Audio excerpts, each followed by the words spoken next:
하나님의 말씀입니다. 히브리서 10장 1절입니다.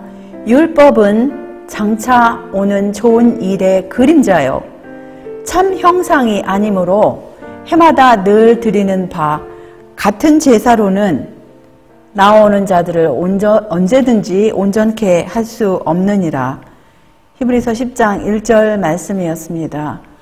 오늘 우리 주님께서 이 시끄러운 세상 가운데서 지난 일주일 동안도 주님의 자녀들 또 보호하시고 또 사방 바람을 붙들어 주시고 이렇게 평안한 가운데 우리 하나님께 예배드릴 수 있도록 인도하신 우리 하나님과 구세주 예수님께 영광 돌리고 또 주님의 자녀들 참으로 반갑습니다. 오늘 우리가 이제 연구하고자 하는 말씀의 제목은 장래일의 그림자였던 절기들, 성소기별의 핵심, 이제 15부 마지막으로 우리가 이제 정리를 해볼까 합니다. 그래서 이 성소를 중심으로 1년간 옛날 구약시대에 절기들을 지켰는데요. 그 절기들이 과연 무엇을 의미하고 도대체 오늘날 우리가 이것을 과연 문자 그대로 지켜야 하는지 또 이 절기들의 뜻이 그 의미가 과연 나에게는 어떤 의미가 있는지 그것을 살펴보면서 우리 주님의 그 진리의 영으로 우리 마음들이 지도함을 받고 은혜를 받는 그러한 시간들이 되기를 기원합니다. 제사장마다 매일 서서 섬기며 자주 같은 제사를 드리되 이 제사는 언제든지 죄를 없게 하지 못하거니와 오직 그리스도는 죄를 위하여 한 영원한 제사를 드리시고 하나님 우편에 앉으사. 히브리서 10장 11절로 12절이었습니다. 이 사도 바울의 글 가운데 또 갈라디아서를 보시면 4장 9절에 보시면 이제는 너희가 하나님을 알 뿐더러 하나님의 아신 바 되었거늘 어찌하여 다시 약하고 천한 초등학문으로 돌아가서 다시 저희에게 종노릇하려 하느냐. 너희가 날과 달과 절기와 해를 삼가 지키니 내가 너희를 위하여 수고한 것이 헛될까 두려워하노라. 갈라디아서 4장 10절로 11절이었습니다. 그래서 이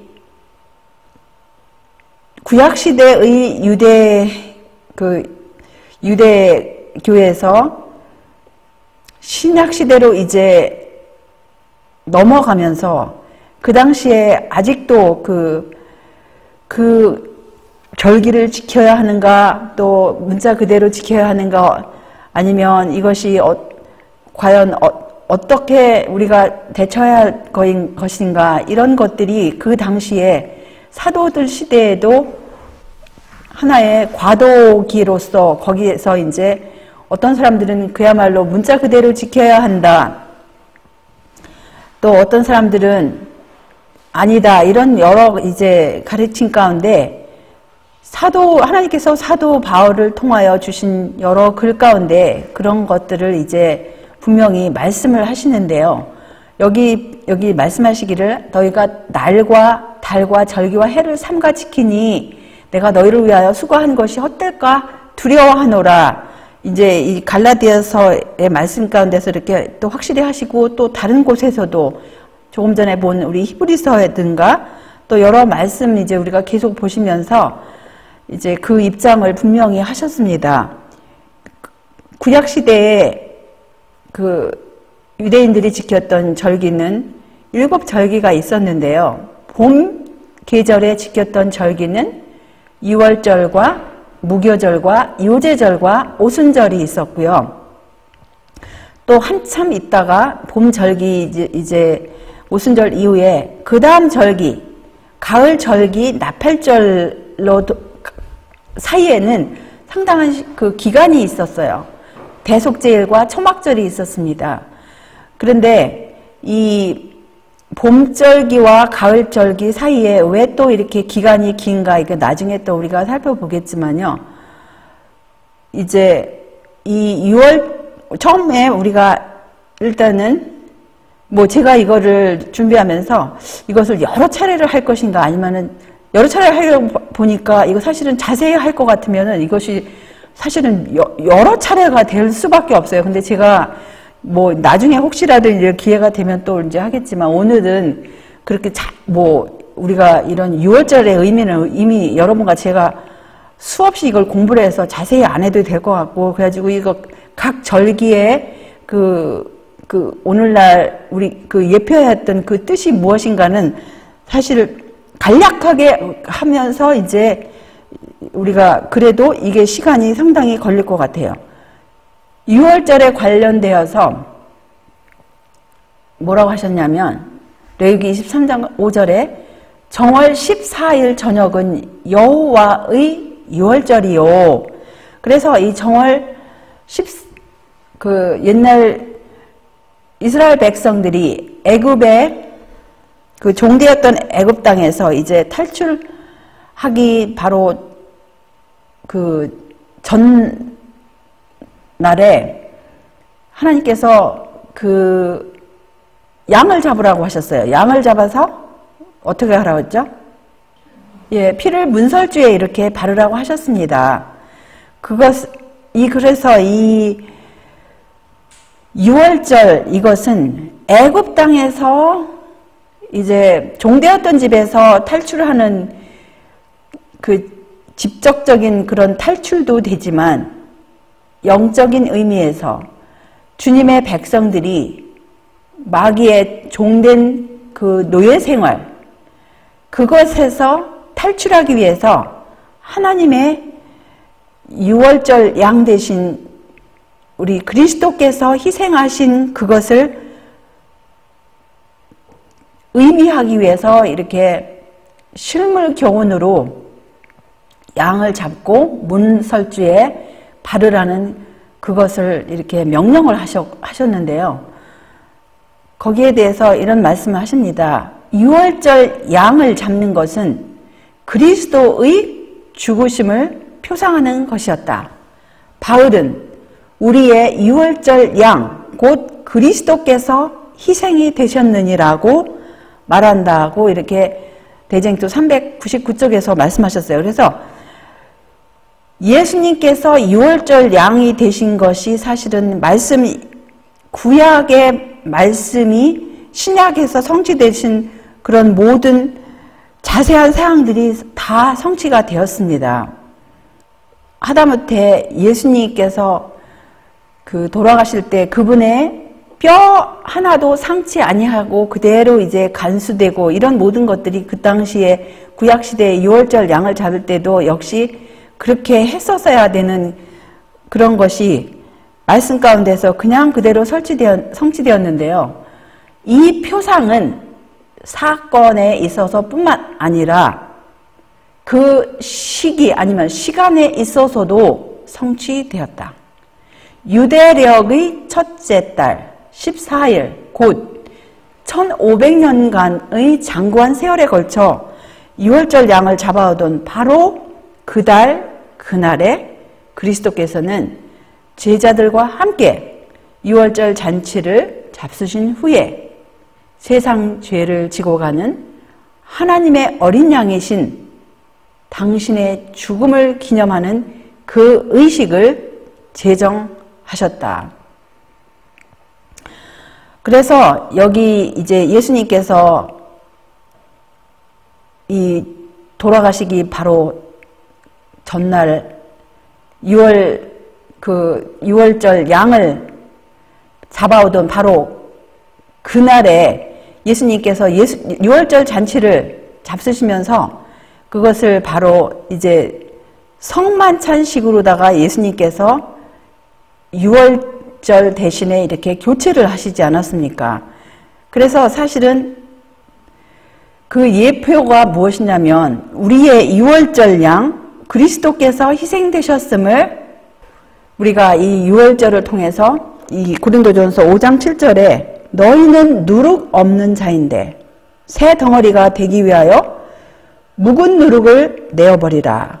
우리의 유월절 양 곧 그리스도께서 희생이 되셨느니라고 말씀하셨습니다. 그래서 모든 그 유월절 때마다 하나님의 독생자 예수 그리스도께서 유월절 양 대신 바로 그 대신에 그 잡는 시간에 예수님께서 이렇게 정확하게 그날 그 시에 돌아가셨습니다. 그런데 여기 이런 말씀이 있지 않습니까? 유월절에 대해서 너희는 이 날을 기념하여 여호와의 절기를 삼아 영원한 규례로 대대에 지킬지니라.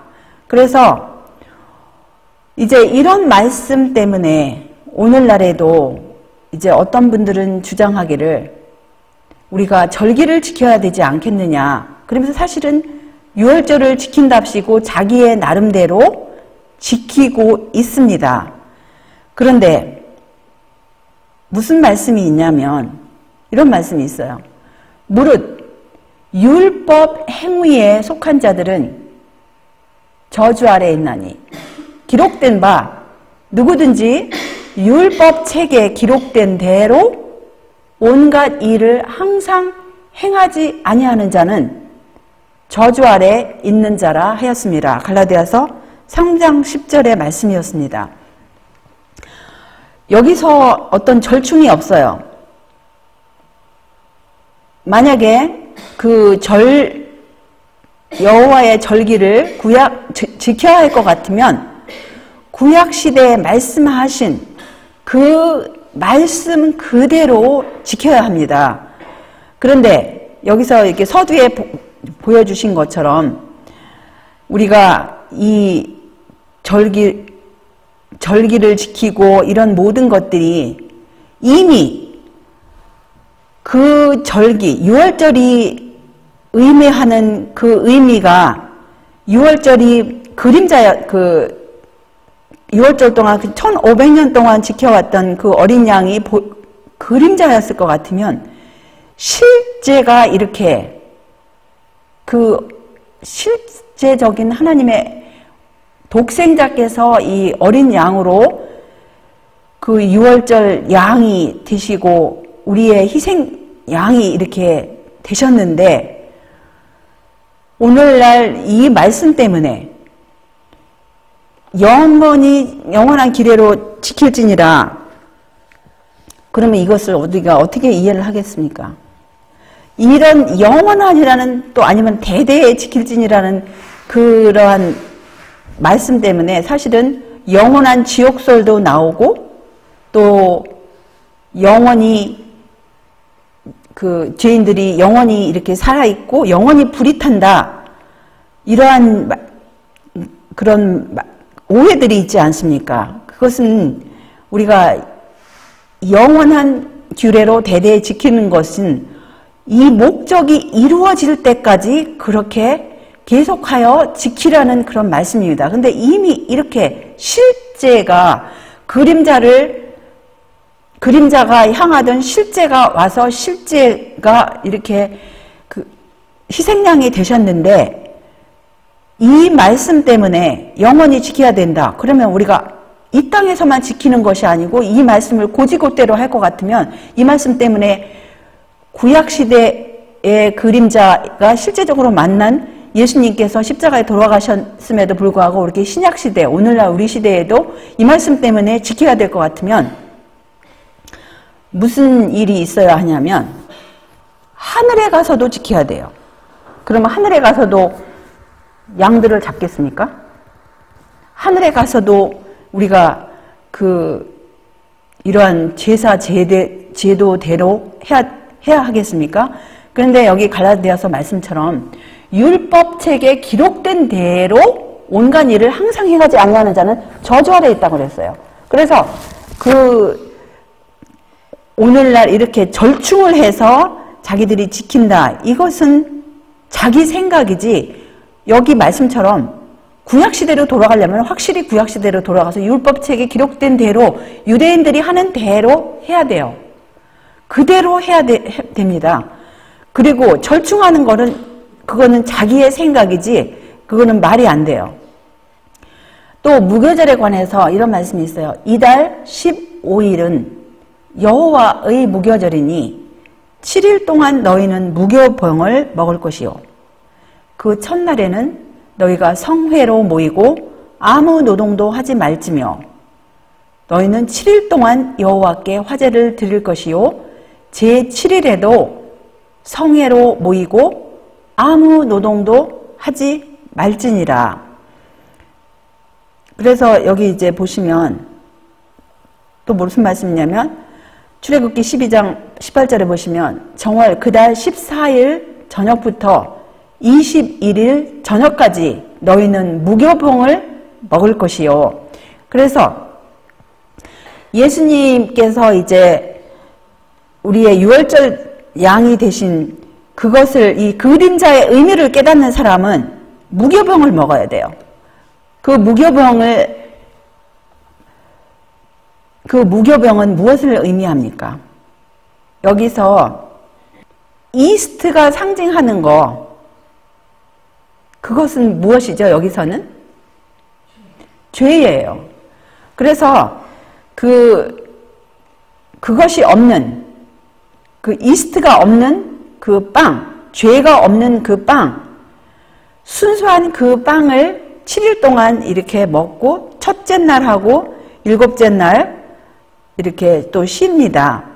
그것은 이제 그 당시에 절기와 관련된 안식일이에요.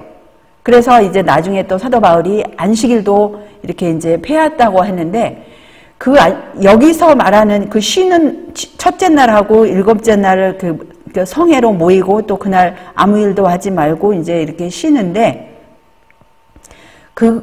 그저 이 절기와 관련된 안식일은 물론 이 절기의 의미를 깨닫고 예수님께서 이제 십자가에 돌아가셨을 때 폐했기 때문에 당연히 그 안식일, 이 절기와 관련된 안식일도 저절로 폐할 수밖에 없는 것입니다. 그래서 유월절 어린 양의 의미를 깨달은 사람의 생애 가운데는 이렇게 죄가 없는 생애를 받아들이고 그 떡, 순수한 떡, 우리의 생명이 되신 예수 그리스도를 받아들이고 그의 생애를 받아들이고 그의 말씀을 받아들이고 그래서 이렇게 힘을 얻는 그 순수한 그러한 삶을 살게 되겠다는 새로운 출발, 새로운 결심으로 그렇게 절기를 지켜야 하였습니다. 그래서 그것을 이렇게 말씀 가운데 하셨어요.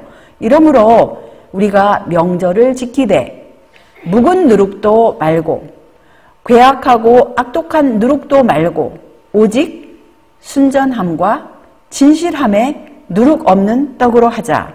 그래서 여기서 이제 명절을 지키되 하니까 그러니까 명절을 지켜야 되지 않느냐. 그것은 여기서 말씀하시는 사실은 이것을 깨달은 사람은 날마다 사실은 우리가 이 누룩이 없는 떡의 삶, 죄가 없는 삶, 순수한 그리스도의 말씀을 먹고 순종하는 삶, 그런 무교절이 사실은 날마다 되어야 돼요. 날마다 명절이 되어야 합니다. 그래서 이제 또한 우리가 이제 그 다음 절기로 넘어가면 요제절이 있어요. 이 요제절은 언제입니까? 이스라엘 자손에게 고하여 이르라. 너희는 내가 너희에게 주는 땅에 들어가서 너희 곡물을 거둘 때 우선 너희 곡물의 첫 이삭 한 단을 제사장에게로 가져갈 것이요. 제사장은 너희를 위하여 그 단을 여호와 앞에 연납되도록 흔들되 안식일 이튿날에 흔들 것이며 너희가 그 단을 흔드는 날에 1년 되고 흠 없는 수양을 번제로 여호와께 드리고 이렇게 말씀을 하셨어요. 그래서 그것은 바로 유월절 그 다음 안식일, 그 다음 날 이렇게 흔들었어요. 그것은 무엇을 의미합니까? 바로 예수님께서 금요일 날 돌아가시고 안식일 날 쉬시고 안식일 다음 날에 부활하신 것을 이렇게 말씀을 하셨습니다. 그러나 이제 그리스도께서 죽은 자 가운데서 다시 살아 잠자는 자들의 첫 열매가 되셨도다. 아담 안에서 모든 사람이 죽은 것 같이 그리스도 안에서 모든 사람이 삶을 얻으리라. 그러나 각각 자기 차례대로 되리니 먼저는 첫 열매인 그리스도요, 다음에는 그리스도 강림하실 때 그에게 붙은 자요 라고 이렇게 말씀을 하셨어요. 거기에 대해서 뭐라고 하셨냐면 6월절에 여호와 앞에 흔들어 드린 처음 익은 곡식단은 그리스도의 부활을 표상하였다. 바울은 주님의 부활과 그분의 백성들의 부활을 말하면서 먼저는 첫 열매인 그리스도요, 다음에는 그리스도 강림하실 때에 그에게 붙은 자라고 한다. 추수하기 전에 거두어 요제로 드려진 처음 익은 곡식단처럼 그리스도께서는 장차 부활의 때에 하나님의 창고에 들어가게 될 구속받은 자들의 영원한 추수에 있어서 처음 익은 곡식이시다라고 이렇게 말씀을 하셨습니다. 그래서 이제 이 무덤에는 예수님께서 계시지 않아요. 요셉의 무덤은 빈 무덤이 되었습니다. 예수님을 최고로 대접하신 그 요셉의 신앙 믿음 좋으셨던 그 요셉의 무덤은 이제 비었습니다. 예수님께서는 그 무덤에서 나오셔서 부활하시고 나오셨을 때 여기 또 뭐라고 말씀하셨냐면 무덤들이 열리며 자던 성도의 몸이 많이 일어나되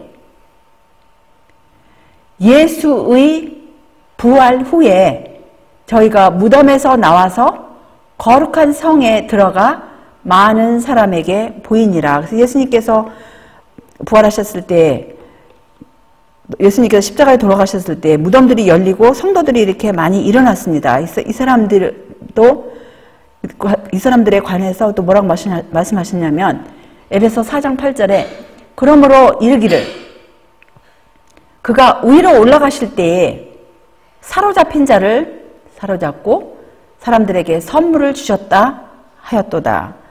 바로 그 사람들이 이제 예수님과 함께 하늘로 예수님께서 승천하실 때 이렇게 부활한 사람들이 같이 승천하신 거기에 대해서 이렇게 사도 바울께서 영감의 글로 적어 놓으신 글입니다.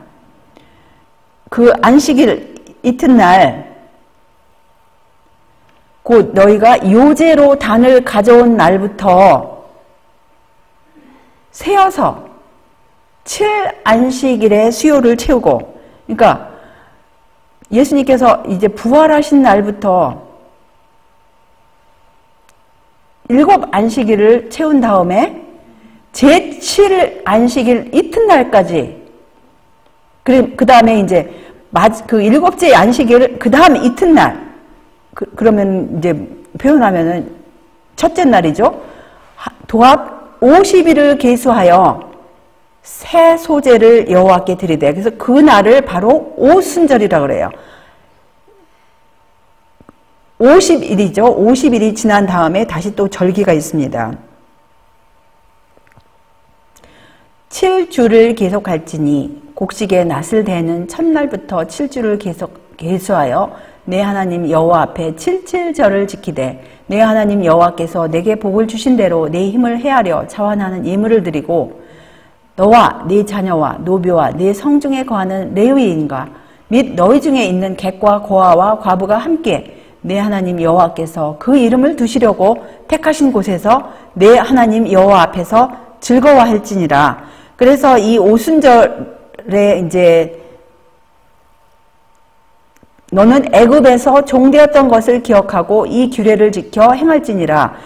이제 예수님께서 이 구약시대에도 이 오순절 때에 주님 앞에서 이렇게 예물을 가져오고 또 이렇게 객과 고아와 과부를 살피고 또 주님 앞에서 즐거워하고 또 그 과거 애굽 종되었던 것을 기억하고 이제 하나님께서 자유를 주신 그 모든 것을 인하여 하나님을 찬양하고 즐거워하고 기뻐하는 그러한 예식이었습니다. 그것은 바로 무엇을 의미할까요?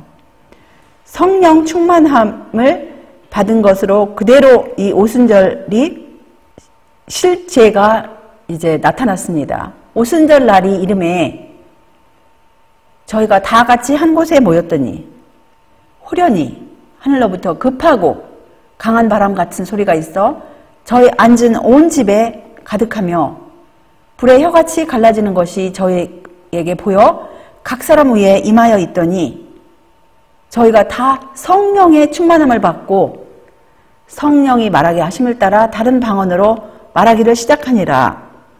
그래서 이 오순절 날에 이제 주님께서 주시고자 주님의 그 약속하신 그 성령의 충만함을 이렇게 받음으로 성취가 되었습니다.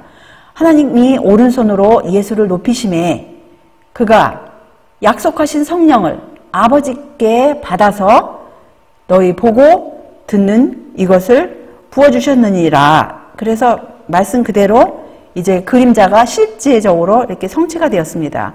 그래서 그들이 성령을 받았을 때에 날마다 마음을 같이하여 성전에 모이기를 힘쓰고 집에서 떡을 떼며 기쁨과 순전한 마음으로 음식을 먹고 그 다음에 이제 사도행전 2장 그 위에 보시면 42절로 이렇게 또 47절까지 보시면 이렇게 사도들이 서로 교제하고 떡대고 기도하기를 힘쓰고 또 하나님께서 그들을 통하여 많은 표적을 보여주시고 또 이렇게 성령이 임하였을 때 그들이 이렇게 서로 물물교환 또 이렇게 모든 것이 유무상통하고 또 재산과 소유를 팔아서 각 사람의 필요에 따라서 나눠주기도 하고 이러면서 이제 온 백성이 하나님께 찬미하고 이렇게 하나님께 영광을 돌렸습니다. 그리고 이 봄절기가 이제 봄절기에서 가을절기로 가면서 시간적으로 상당히 이제 시간이 흘렀어요.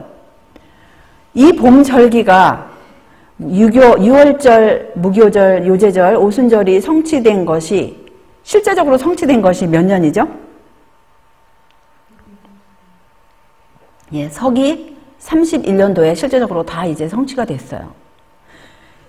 구약의 그림자가 실제로 이렇게 실체로 성취가 되었습니다. 그런데 이 봄절기에서 이제 가을절기로 넘어가면서 상당한 시간이 걸려요. 그것도 우리에게는 의미를 던져주고 있습니다. 그 다음 절기, 가을절기가 무엇인지 아시죠? 나팔절이에요. 나팔절인데 이 나팔절에 대해서 뭐라고 하셨냐면 7월에 이르러는 그달 초일일에 성회로 모이고 아무 노동도 하지 말라. 이는 너희가 나팔을 불 날이니라. 그래가지고 이제 가을 절기에서 첫 번째 절기가 나팔절입니다. 보통 나팔을 불 때 언제 나팔을 불죠? 어떤 사람들의 주의를 집중시키기 위해서 나팔을 붑니다. 그 다음에 그것은 하나의 경보예요. 그 다음에 그 주의를 집중시키고 그 경보가 울릴 때에는 어떤 메시지가 있어요. 어떤 기별이 있습니다. 나팔절은 사람들의 주의를 집중시켜야 할 상당한 그러한 중대한 의미가 있었어요. 여기 보시면 이스라엘 자손에게 고하여 이르라. 7월 곧 그달 1일로 안식일을 삼을지니 이는 나팔을 불어 기념할 것이요 기념할 날이요 성회라.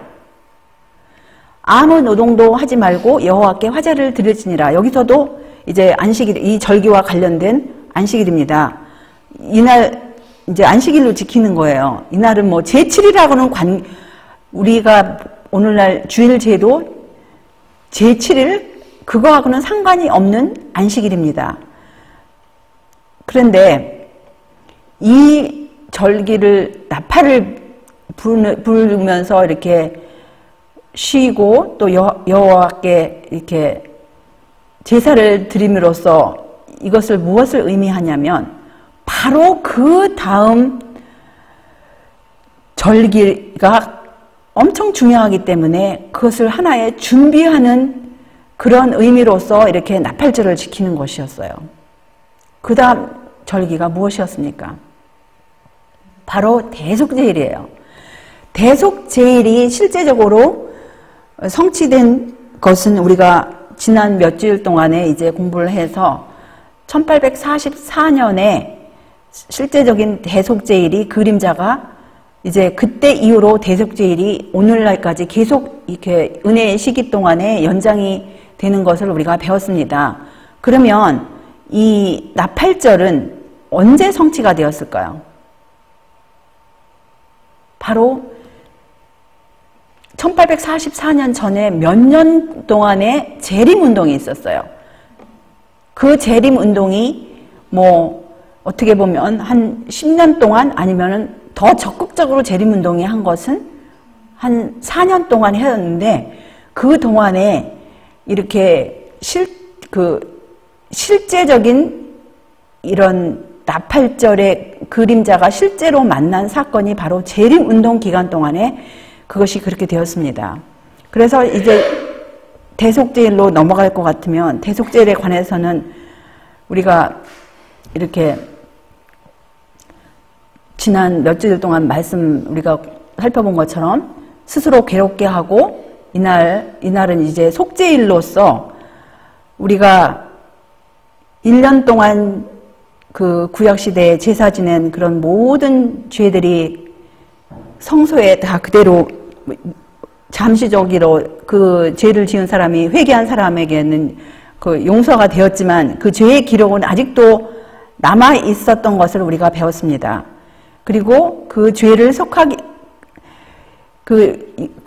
이제 각 사람이 하나님의 계명에 의해서 이렇게 조사를 받는 그런 기간이고 또 실제적으로는 그 다음에 이제 구약시대에 또 이렇게 대제사장이 그 정결한 짐승의 피를 가지고 속죄소 위에 이렇게 피를 뿌림으로써 1년 동안에 거기 축적된 모든 죄를 속하고 그 다음에 이렇게 두 마리 염소 중에서 그 한 마리는 제사를 잡고 또 한 마리에게는 이렇게 모든 죄가 그에게 고백이 되고 그가 광야로 보냄으로써 이제 그 대속제일의 그 끝을 그렇게 행사를 하였는데 이 대속제일의 실제적으로는 시작점은 우리가 이제 1844년이라는 거 그것은 이제 2300주야까지니 그때 성소가 정결함을 입으리라는 다니엘서 8장 14절의 말씀이 그대로 이제 성취된 것을 그 당시에 이제 공부한 성경학도들이 이제 다 깨달았습니다. 그리고 이제 1년 동안 마지막 절기가 초막절이에요. 이 초막절을 보시면 이스라엘 자손에게 고하여 이르라 7월 15일은 초막절이니 여호와를 위하여 7일 동안 지킬 것이라. 첫날에는 성회가 있을지니 너희는 아무 노동도 하지 말지며 7일 동안에 너희는 화제를 여호와께 드릴 것이요 제8일에도 너희에게 성회가 될 것이며 화제를 여호와께 드릴지니 이는 거룩한 대회라. 너희는 아무 노동도 하지 말지니라. 여기서도 이제 이 초막절과 관련되어서 안식을 지켰습니다. 안식일을 지켜야 했어요. 첫날하고 그 마지막 날 제8일에. 근데 이 초막절은 대속제일 이후에 아주 즐거운 그러한 절기였어요. 1년 동안에 대속죄일 동안에 모든 죄를 고백하고 모든 죄를 이제 용서받고 사탄을 상징하였던 아사셀 염소에게 모든 죄를 그에게 고백하고 그를 광야로 보낸 다음에 백성들의 마음이 아주 가벼운 마음으로 이런 초막절을 지킬 수 있었어요. 그래서 이것은 1년 중에서 마지막 모임이었고 그 다음에 하나님의 선하심과 또 인자하심을 회고하는 그러한 하나님께서 이렇게 뜻하신 바가 그런 것이었고 또 1년 동안 하나님께서 해와 비를 주시고 또 이런 모든 수확물들도 풍성하게 하나님께서 복을 주신 것을 기념하고 또 이런 기쁜 마음으로 이렇게 이제 믿는 백성들이 모여서 주님께 드리는 그런 하나의 추수감사절도 되었거니와 또 이것은 이 대속죄일이 실제적으로 끝날 때 은혜의 시기가 이제 끝날 때에 하나님께서 하나님의 백성들의 캠프, 진으로 받아들일 그 마지막으로 하나님의 백성들이 구원받을 하나님의 백성들의 본향, 그곳에 가서 백성들이 즐거워할 것을 또한 여기서 이 축제 가운데서 그것을 이제 기념을 하였습니다. 그래서 이것은 표상적으로 이 초막절은 이제 대속죄일 동안에 모든 죄를 용서함 받고 이제 해결하고 가벼운 마음으로 이 땅에서도 이렇게 즐거운 교제를 할 뿐만 아니라 온 세상, 죄악 세상이 이제 끝나고 새 세상이 임할 때에 하나님의 백성들이 이렇게 즐거운 교제를 할 영원한 본향을 그리는 그러한 절기였어요. 그래서 이 절기 동안에도 이제 안식일, 이 절기와 관련된 안식일을 지켰는데요. 그 말씀이 너희는 7일 동안 초막에 거하되 이스라엘에서 난 자는 다 초막에 거할지니. 그래서 이스라엘에게서 난 태생한 그러한 모든 사람들은 다 초막에 거해야 된다고 이렇게 말씀을 하셨습니다. 그러면 이 초막에 들어가는 하나의 특권이에요. 다른 사람들은 이 초막에 들어갈 수가 없어요. 이방인들은 들어갈 수가 없어요. 그러면 하나님께서 마련하신 하나님의 백성들의 성막, 그 초막에 들어갈 사람들은 어떻게 나야 합니까? 예수님께서 말씀하시기를 진실로 진실로 내게 이르노니 사람이 물과 성령으로 나지 아니하면 하나님 나라에 들어갈 수 없느니라고 이렇게 말씀하셨습니다. 그래서 지금 우리가 아주 간단하게 그 절기들이 의미하는 거 살펴보았는데요. 이 절기들에 관해서 이미 구약시대에 이것을 금지한다고 이것이 이제 멈출 것이라는 것을 다니엘서 9장 27절에 말씀하셨어요. 그가 장차 많은 사람으로 더불어 한 1회 동안의 언약을 굳게 정하겠고 그가 그 1회의 절반에 제사와 예물을 금지할 것이며 또 잠포하여 미운 일본이 날개를 의지하여 설 것이며 또 이미 정한 종말까지 진노가 황폐케 하는 자에게 쏟아지리라 하였느니라. 그래서 제사와 예물을 금지할 것을 그 일의 절반, 바로 서기 31년에 예수님께서 실제적으로 그 제사에 의미하는 모든 그것을 예수님께서 십자가에 돌아가심으로써 그 제사를 포함한 그 모든 절기, 사실은 그 7절기 동안에는요, 구약의 모든 말씀을 살펴보시면 다 희생 제물이 있었습니다. 그래서 이런 희생 제물이 관련된 그런 절기들은 그 예수님께서 십자가에 돌아가셨을 때 이렇게 다 폐했음을 분명히 말씀하시는 거예요. 원수된 것 곧 의문 아니면 의식에 속한 계명의 율법을 자기 육체로 폐하하셨으니 이는 이 둘로 자기 안에서 한 세 사람을 지어 화평하게 하시고 또 십자가로 이 둘을 한 몸으로 하나님과 화목하게 하려 하심이라. 원수된 것을 십자가로 소멸하시고 또 우리를 거스리고 우리를 대적하는 의문에 쓴 증서를 도말하시고 제하여 버리사 십자가에 못 박으시고 정사와 권세를 벗어버려 밝히 드러내시고 십자가로 승리하셨느니라. 그래서 이런 의문에 쓴 것을 십자가에서 못 박으셨다고, 도말하시고 못 박으셨다고 분명히 말씀하세요.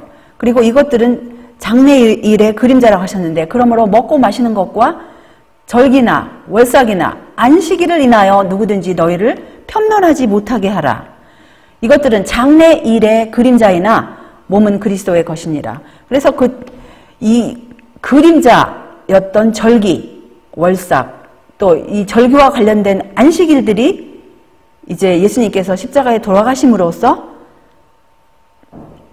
거기서 십자가에서 못 박고 또 폐하셨습니다. 그래서 여기서 말씀하시는 이 안식일은 절기와 관련된 안식일이지 매주 7일 제도에 있는 제7일 안식일, 여호와의 안식일은 아닌 것을 우리가 분명히 해야 돼요. 그래서 이 절기 안식일은 1년에 그 몇 번 있었던 그 절기 안식일들이 있는가 하면 매주 1년 동안에 52번 오는 그 하나님의 안식일, 여호와의 안식일, 창조의 기념의 안식일하고는 별도의 것임을 우리가 분명히 여기서 이제 짚고 넘어가야 할 것입니다. 왜냐하면 오늘날 여기에 관련하여서 너무나 많은 사람들이 오해를 하고 있어요.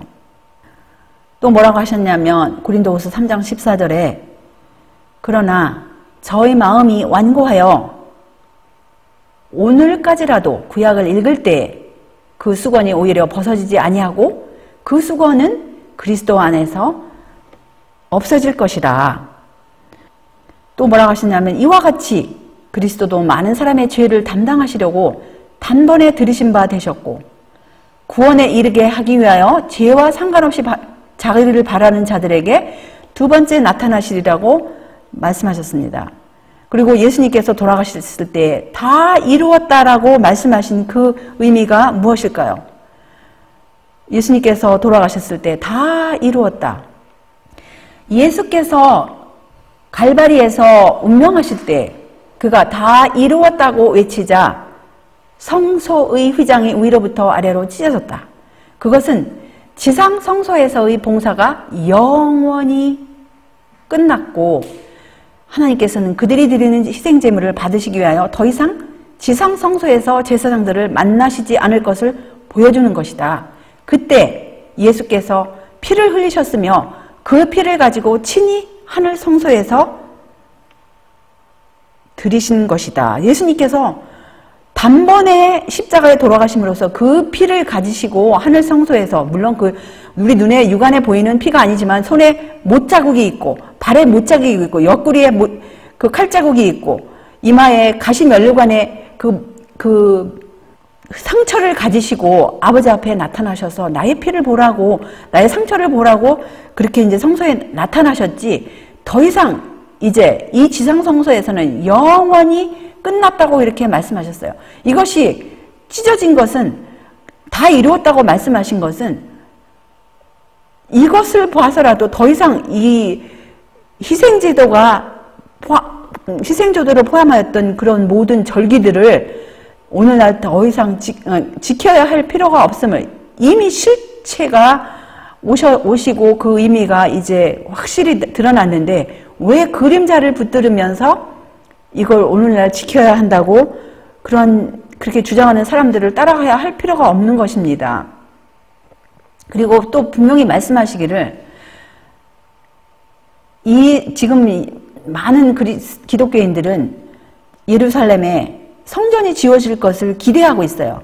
그것을 또 제3성전이 지어질 것을 이렇게 기대를 하고 있는데, 더 이상 지상 성소에서 제사장들을 만나지 않을 것이고, 옛날에 예루살렘이 결코 건축되지 않을 것과, 사탄이 주님의 자녀들의 마음을 이러한 일로 이끌어 추수해야 할 이때에 그들의 모든 관심을 주님 사업에 기울이지 못하게 하기 위하여 그들로 하여금 주님께서 오시는 그날을 위해 필요한 준비를 게을리하도록 그의 최선을 다하고 있는 것을 보았다고 영감의 글에서 말씀하시는데요.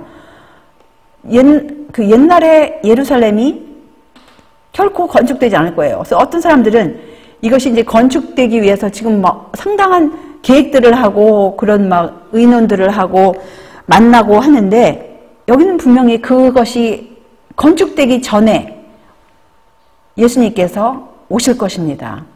왜냐하면 이미 예수님께서 실제가 오셔서 영원한 제사를 드리시고 그분께서 완전한 제물이 되셨는데, 인간들이 다시 짐승을 잡고 짐승의 피를 흘리고 그렇게 하는 것은 누구를 모독하는 거예요?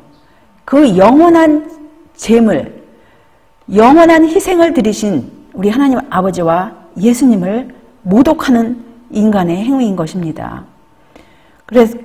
그리고 또 이런 이런 예루살렘의 옛 건축을 지금 세우려고 하는 그런 움직임도 있지만, 그런 어떠한 성전도 없이 그야말로 구약의 그런 모든 말씀처럼 율법책에 기록된 대로 그렇게 하지 않는 자는 저주 아래 있다고 이런 말씀이 있는데도 불구하고 절기를 지킨다고 하는 것은 어떤 면으로 보면 하나님을 모독하는 거예요. 자기들은 물론 그런 어떤 동기는 없겠죠. 하나님을 모독하려고 하는 동기는 없겠지만, 말씀을 잘못 오해하기 때문에 그냥 아직도 수건을 쓰고 있다고 그렇게 사도 바울께서 말씀하셨습니다. 여기 무슨 말씀하셨냐면, 그러므로 세상에 임하실 때에 가라사대 하나님이 제사와 예물을 원치 아니하시고 오직 나를 위하여 한 몸을 예비하셨도다.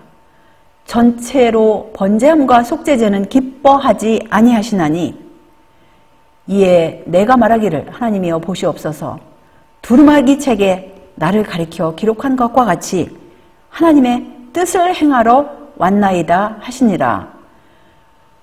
위에 말씀하시기를 제사와 예물과 전체로 번제함과 속죄제는 원치도 아니하고 기뻐하지도 아니하신다 하셨고, 그 후에 말씀하시기를 보시옵소서 내가 하나님의 뜻을 행하러 왔나이다 하셨으니 그 첫 것을 폐하심은 둘째 것을 세우려 하심이라고 여기 이렇게 분명히 사도 바울께서 이곳 저곳에서 이렇게 말씀을 하고 계시는 것입니다. 그래서 또 뭐라고 말씀하셨냐면, 이 뜻을 조차 예수 그리스도의 몸을 단번에 들이심으로 말미암아 우리가 거룩함을 얻었노라. 제사장마다 매일 서서 섬기며 자주 같은 제사를 드리되 이 제사는 언제든지 죄를 없게 하지 못하거니와 오직 그리스도는 죄를 위하여 한 영원한 제사를 드리시고 하나님 우편에 앉으셨다고 하셨어요. 그 다음에 그가 그 제물로, 저가 한 제물로 거룩하게 된 자들을 영원히 온전케 하셨느니라고 이렇게 말씀하셨습니다. 오늘 우리가 살펴본 말씀 가운데 결론은 우리 하나님 아버지께서 그분의 독생자, 바로 우리 구세주 예수 그리스도를 영원한 제물로 드리심으로써 구약의 이러한 모든 절기들이 의미하는 그림자가 이제 실제로 나타나셔서 그분의 구속의 경륜 가운데서 주님께서 보여주시고자 하시는 그 모든 의미들을 이 절기 가운데서 우리가 살펴보고, 이제 이 만물의 마지막 때에 하나님께서 원하시는 그 뜻, 바로 거룩하게 된 자들, 바로 그 사람들이 누구냐면 하나님의 계명과 예수 믿음을 지키는 자들이 나타날 때 이제 주님께서 마련하신 영원한 그 본향, 주님의 자녀들이 거할 성도들의 그 캠프에 들어갈 준비, 하나님께서는 이미 하셨습니다. 이제 그 일을 하시라고 하나님께서 우리에게 맡기신 그 일을 우리 안에서 이루고자 하시는 그 일을 우리가 방해하지 아니하고 하나님께서 온전히 이루실 수 있도록 우리가 온전히 말씀에 굴복하고 순종하는 그러한 삶을 살기를 바라면서 주님의 무한하신 축복이 여러분과 저에게 임하시기를 간절히 바라면서 말씀을 여기서 줄이겠습니다.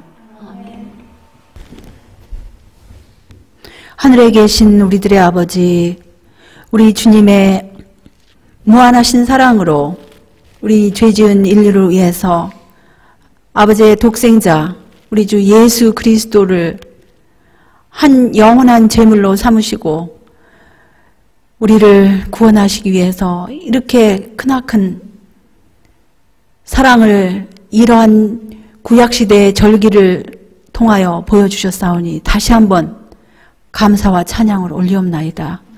주여, 이 성소제들을 통하여 구속의 경륜, 주님의 계획, 우리 죄지은 인류를 구원하시기 위한 주님의 계획을 이렇게 상세하게 조목조목 보여주셨사오니 우리의 시선이 이제 곧 끝마칠 이 세상을 바라보지 아니하고 곧 임할 주님의 나라를 바라보고 또 우리를 위해서 돌아가셨을 뿐만 아니라 부활하시고 승천하시고 지금 지성소에서 하나님 아버지 앞에서 우리 각 사람을 위해서 신원하시고 계시고 중보하고 계시는 힘써 애써 고생하시는 우리 주님의 그 무한하신 그 마음을 우리가 날마다 헤아릴 수 있도록 주의 성령으로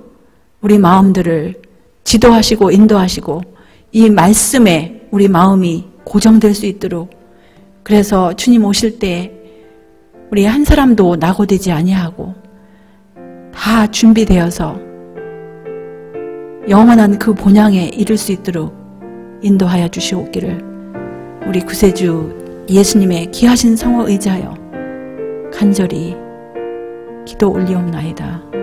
아멘.